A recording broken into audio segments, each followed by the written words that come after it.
Welcome to the Deep Dive.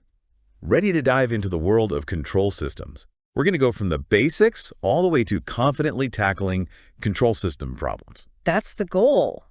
And it's fascinating how essential control systems are in our lives. I mean, they're everywhere. Yeah, working behind the scenes, right? Quietly making things work the way we want them to. I bet most people don't even think about it. Like their thermostat, that's a control system, isn't it? Absolutely. Keeping your home nice and comfy. And cruise control in your car. Right. Keeps that speed steady. Even your coffee maker uses control systems. So it's all about taking an input and processing it to get the output we want. Exactly. And to really understand how they do that, we need to describe these systems with math. Okay, so like a blueprint. Exactly. A blueprint of how they behave. Blueprints. That makes sense. But yeah. There's going to be math involved, right? I understand math can be a little intimidating, but trust me, it's a really powerful tool. It helps us unlock the secrets of these systems. Okay, I'm trusting you. So where do we start? Well, let's start with modeling. Modeling. Like fashion designers. Well, in a way, yeah. We're creating a model of the system's behavior. We use mathematical equations, specifically differential equations. They capture how a system changes over time. Differential equations, oh yeah. Vaguely remember those from physics. Can you give me like a real-world example? Sure. Imagine a mass spring damper system. Think of a car suspension. Yeah, okay, I got that. So you have the mass, which is the car, the spring that tries to, restore it to its original position. And the damper that resists the motion. Exactly. So when you hit a bump. The spring and damper smooth out the ride. Exactly. We can even use Newton's second law, force equals mass times acceleration, to describe how the car's position changes because of those forces. Okay, starting to see the math here. But analyzing those equations, that can get pretty messy now. That's where we use something called the Laplace transform. It's like, imagine you're solving a puzzle in a dark room. Okay. Can't see much. Right. The Laplace transform is like turning on the light, making the solution way easier to see. So it simplifies things. How does it do that? It basically shifts our perspective. We move from the time domain, where things are always changing, to the frequency domain. Frequency domain. Think of it like looking at a musical chord. You don't see the jumbled waveform, you see the distinct frequencies that make up the sound. Okay, that's a good analogy. So instead of those time changes, we're looking at the system's response to different frequencies. You got it. And that brings us to another important concept, the transfer function. Transfer function. Yeah, imagine a black box. You put in an input signal, it spits out an output. The transfer function tells us how that box transforms the input into the output. So it's like the instruction manual for the black box. Precisely. And it's super useful because we can analyze the system without knowing all the little details inside. Okay, starting to make sense. So we model the system's behavior with math, then use this Laplace transform to simplify it, and then the transfer function shows us how it responds. You got it. And to actually visualize all of this, we use block diagrams. Block diagrams? Yeah. Are those like flow charts? Kind of. They give us a visual representation of how signals flow through the system. So we have blocks that represent components or transfer functions, arrows showing the signal directions. And summing points where the signals combine. Exactly. And pick-off points where a signal splits. So it's like a nice organized layout of the whole system. Precisely. And there are some common configurations. For instance, systems in series are called cascade configurations. Cascade, like a waterfall. Yeah, the output of one becomes the input to the next. And then there's parallel, where signals can flow along multiple paths. And what about feedback loops? Yes. Feedback is super important. It lets the system self-correct and stay stable. Your thermostat, for instance. It's always checking the temperature, right? It compares the actual temperature to what you set it to. If there's a difference, it adjusts. So it's constantly making sure things stay balanced. Exactly. Okay, so we got the basics down. But how do we know if a control system will actually work the way we want it to? Yeah, what if it, overreacts or something? Yeah. Or just doesn't respond at all? That's where stability comes in. Stability sounds crucial. It means the system's output stays bounded, doesn't go crazy or oscillate out of control. So a stable system is a well-behaved system. You got it. But how do we actually analyze stability? Do we need to, build a prototype and test it? Not necessarily. We have mathematical tools for that. One key concept is the location of the system's poles. Poles. Remind me what those are again. Remember the transfer function. The poles are the values that make the denominator 0. Right. Specific points in the math. Yeah. But what do they have to do with stability? Well, we can visualize these poles on a complex plane. It's like a 2D graph with real and imaginary numbers. And for a system to be stable, all its poles need to be on the left side of this plane. So the left side is good, the right side is bad. Exactly. If a pole crosses over to the right side, things can get unstable. The system might grow out of control or oscillate like crazy. So those poles tell us a lot about how the system will actually behave. Exactly. By analyzing where they are, we can predict whether a system will be stable. Wow, I'm starting to see how this all connects. Great. And we can even use this to design controllers that keep those poles in the stable region. Controllers. Yeah. Those are like the brains of the system, right? Yeah. Making decisions and adjustments. You got it. They're essential for making the system behave the way we want.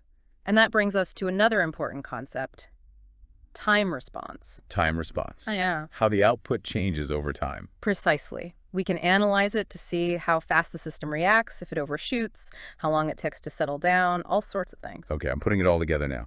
Math tools for stability, controllers for behavior, and analyzing that time response. Exactly. We've laid a strong foundation. Now, let's move on to some specific types of systems and controllers, see how these concepts apply in the real world. Sounds good to me. Let's keep diving deeper. Okay, so let's start exploring different types of systems. We can talk about first order and second order systems. First order, second order. What's the difference? Well, it depends on the highest power of "as" in the denominator of the transfer function. Remember, that describes how the system responds. Right, the transfer function. But why is the order so important? The order actually tells us how complex the system's time response is. How it reacts over time. Think of a first order system like a simple RC circuit. RC circuit, a resistor, and a capacitor. Got it. What kind of systems act like that? You see them all the time, like a thermometer measuring temperature. Okay, It takes a bit to adjust, right? That's a first order system. Or like a tank filling up with water. It fills gradually, not all at once. Exactly. First order systems, they have this smooth, gradual response, and we can describe them with just one parameter, the time constant. Time constant. That sounds like how quickly it responds. You got it. Smaller time constant, faster response. Like a cheetah versus a sloth. Okay, I see. So small time constant, it zips to its target. Larger time constant, it takes its time. Perfect. Now let's talk about second order systems. Things get a bit more exciting here. Exciting? Exciting how? Well, imagine a mass on a spring. You give it a nudge, and what happens? It bounces up and down. Exactly. Oscillations. That's what second order systems do. Their behavior depends on two things, the natural frequency and the damping ratio. Two things. Okay, getting a bit more complex now. What are those exactly? So the natural frequency is basically how much the system wants to oscillate. It's the frequency it would bounce at if there were no friction. Like a perfect spring bouncing forever. Right. But in the real world, we always have some resistance. That's where damping comes in. The damping ratio tells us how much that resistance slows down the oscillations. So high damping, it settles down quickly. Exactly. Low damping, it might bounce around for a while. Think of a car suspension system. Classic second order system. Okay, yeah. The springs and shocks. Right. The natural frequency determines how bouncy the ride is. Lower frequency, smoother ride. Makes sense. And the damping. That's controlled by the shock absorbers. They make sure the car doesn't keep bouncing after every bump. So that's why good shocks are important. Yeah. Okay, that makes a lot of sense. But you mentioned the Routh-Hurwitz criterion earlier. How does that fit in with stability? Good question.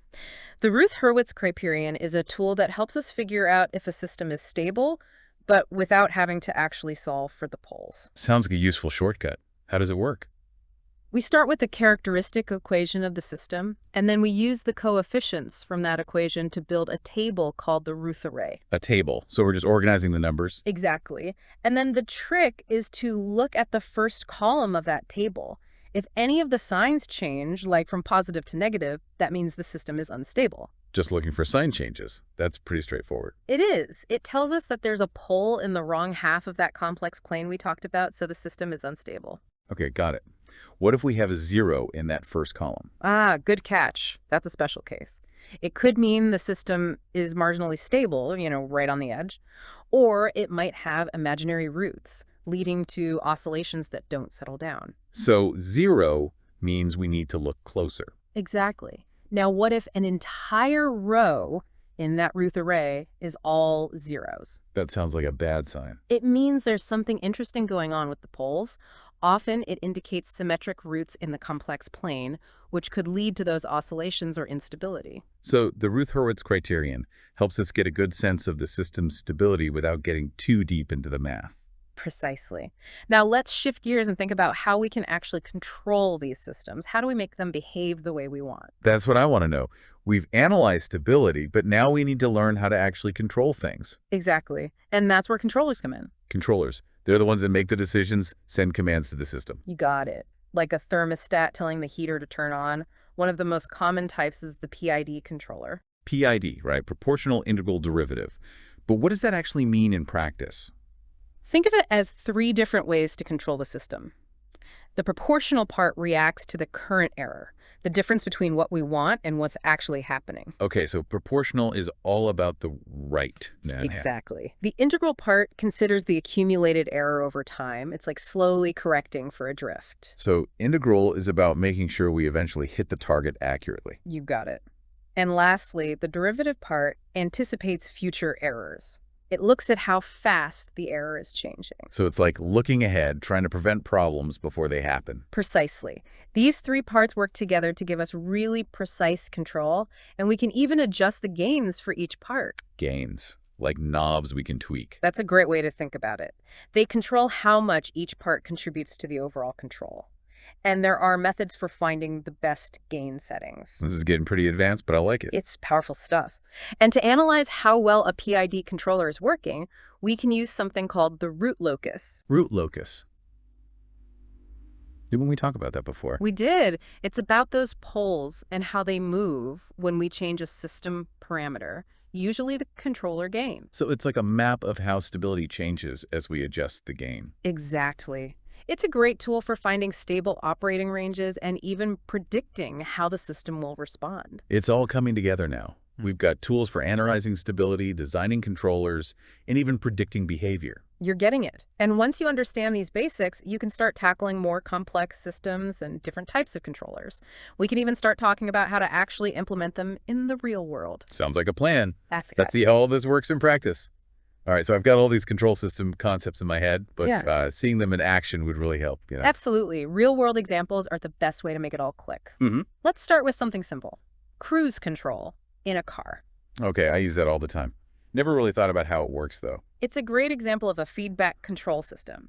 You set the speed you want, the car measures its actual speed. And the cruise control is like It's a controller. It's constantly comparing those 2 speeds and making adjustments. So it's always trying to keep things balanced. Exactly. Imagine you're driving and you start going uphill. Yeah, you can feel the car slowing down a bit. Right. The cruise control senses that difference, the error signal, and calculates how much extra power the engine needs. So it's like, hey, you got to give it a little more gas. Exactly.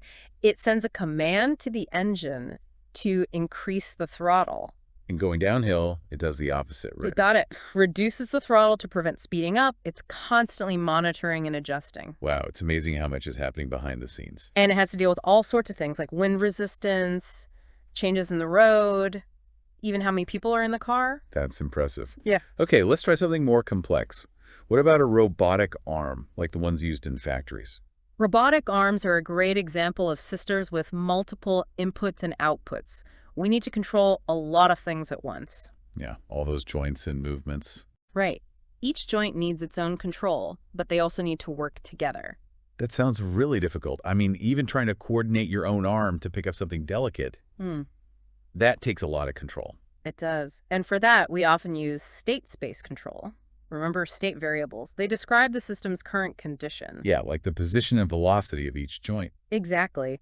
State space control gives us a framework to handle systems with all those variables and their complex interactions. I can see why we need a more sophisticated approach for that. So how does it actually work? It's a little involved to get into the details right now, but basically we use matrices and vectors to describe the system's state and how it changes. Matrices. Oh boy. Don't worry, the key is that it lets us design controllers that take all those interactions into account and make sure the arm moves smoothly and accurately. So it's like a super smart control program orchestrating all those movements. Exactly. And state space control is really powerful. We use it for all sorts of complex systems, from airplanes to chemical plants.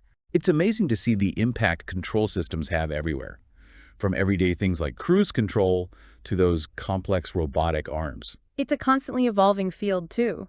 New technologies like AI and machine learning are making control systems even smarter. This deep dive has been incredible. I really feel like I've gone from basic knowledge to a much deeper understanding of how it all works. That's great to hear. And remember, this is just the beginning. There's a whole world of control systems out there to explore. You're right. I'm excited to keep learning and maybe even try building some simple systems myself. I have no doubt you'll do great. Thanks for joining me on this deep dive into control systems. Happy controlling.